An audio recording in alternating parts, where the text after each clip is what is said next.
Ay bu da susuz kalmış. Haziran. Hazi.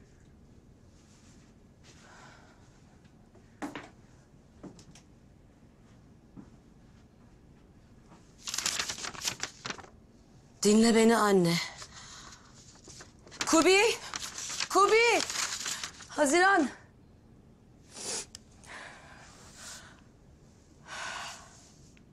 Anneciğim, yüzüne diyemiyorum. Kıyamıyorum. Gözünün yaşına kıyamıyorum. Babamı hatırlamana kıyamıyorum annem. Kalbinin sızısına kıyamıyorum. Ama sana diyeceğim bir şey var. Ben babam değilim anne. Babamı bizden çalan o kadın da değilim. Ben senin dizinin dibinden ayrılmaktan korkan küçük kızınım sadece. Ama sana bir şey diyeyim mi? Sadece insanlar gitmiyor anne. Fırsatlar gidiyor. Hayaller gidiyor. Ömrüm gidiyor anne. Ömrüm gidiyor. Beni hiç dinlemedin bugüne kadar. Ben de ısrar etmedim. Ama bugün belki de son kez dinle beni anne. Bak senin için söylüyorum. Ne senden öncesi, ne senden sonrası, ne senden öncesi, ne senden sonrası.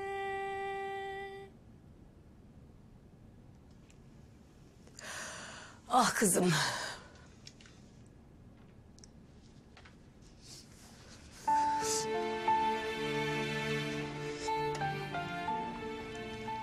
Annem. Kızım. Ah. Tamam, kabul. İzin veriyor musun? Gerçekten mi? Kıyamam ben sana.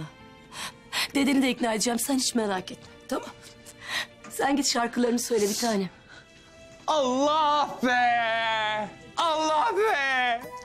Biliyordum ulan, biliyordum. Gel. Bak bir şey diyeceğim. Senin parmağın var bu işte değil mi? Ya karıştırma orayı ya. Nasıl ama? Ha? Döktürmüş kızın. Ha? Hadi hemen Zeyno'yu arayalım. Haber verelim, müjdemizi söyleyelim. Tamam dayı. Ağlama. Artık ağlama. Hadi. Hadi yeter, sıkıldım mıncık mıncık zaten. Sen çık. İşim gücüm var.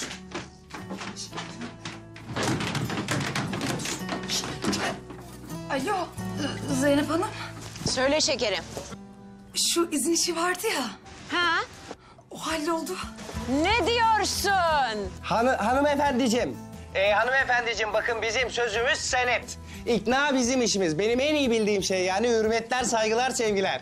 Tamam ya. Ay çok güzel, çok sevindim. Vallahi çok sevindim. Şimdi o zaman hemen hazırlıklara başlamamız gerek bizim. Tamam ya, Haziran bak. Sen şimdi canım hiçbir şeyi merak etme. Ben her şeyi ayarlıyorum. Saçını, üstünü, başını, şan hocanı, dans hocanı her şeyi ayarlıyorum, tamam mı? Kızım seni baştan yaratacağım, senin haberin yok. Tamam. Görüşürüz o zaman. İyi günler.